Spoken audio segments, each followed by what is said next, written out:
നമ്മൾ ആദ്യം ഇപ്പോൾ ഒരുപാട് നടിമാരുണ്ട്, അതിൽ രഞ്ജിത്തേട്ടനെ സെലക്ട് ചെയ്തല്ലോ. ആ സെലക്ട് ചെയ്തത് അത് ഞാൻ നേരത്തെ ചോദിക്കാൻ വിചാരിച്ചു. അപ്പോൾ സെലക്ട് ചെയ്തത് എപ്പോഴായിരുന്നു? ഇതിന്റെ പ്രോസസ്സ് ഒക്കെ നടന്നത്?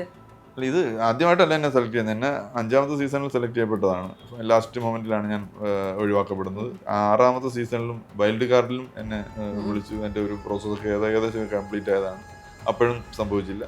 ഈ 7ാമത്തെ സീസണിലാണ് അവസാനം ഇത് സംഭവിക്കുന്നത്. അത് ഒരു 1.5 മാസത്തെ ഒരു പ്രോസസ്, 1.5 അല്ല അതിൽ കൂടെ ഉണ്ട്.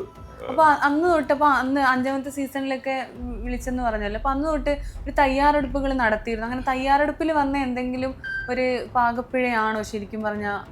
അല്ല, എനിക്ക് പാകപ്പിഴ ഉണ്ടായിട്ടുണ്ടാവും. പാകപ്പിഴ ഉണ്ടായില്ലെങ്കിൽ ഇതൊന്നും സംഭവിക്കത്തില്ല. പാകപ്പിഴ എന്താണ് എനിക്ക് പറ്റിയത്? ഞാൻ ചെന്ന് കയറിയ നിമിഷം മുതൽ എന്താടാ നീ ഇവിടെ ഇരിക്കുന്നത്, എന്താ നീ ചരിഞ്ഞിരിക്കുന്നത്, നിവർന്നിരിക്കാത്ത എന്താടാന്ന് ചോദിച്ച് ആളെടുത്ത് വഴക്കുണ്ടാക്കിയില്ല എന്നുള്ളത് മാത്രമേ ഉള്ളൂ. വേറെ ഒരു പാകപ്പിഴയും എൻ്റെ ഭാഗത്ത് വന്നതായിട്ട് ഞാൻ കാണുന്നില്ല. കാരണം എന്നെ സംബന്ധിച്ചിടത്തോളം ഈ രഞ്ജിത്തിനെ കൂടെ അതിനകത്ത് ഉൾപ്പെടുത്തണമെങ്കിൽ അത്ര അങ്ങോട്ട് അഗ്രസീവായിട്ടുള്ള ഒരു മനുഷ്യനല്ല ഞാൻ.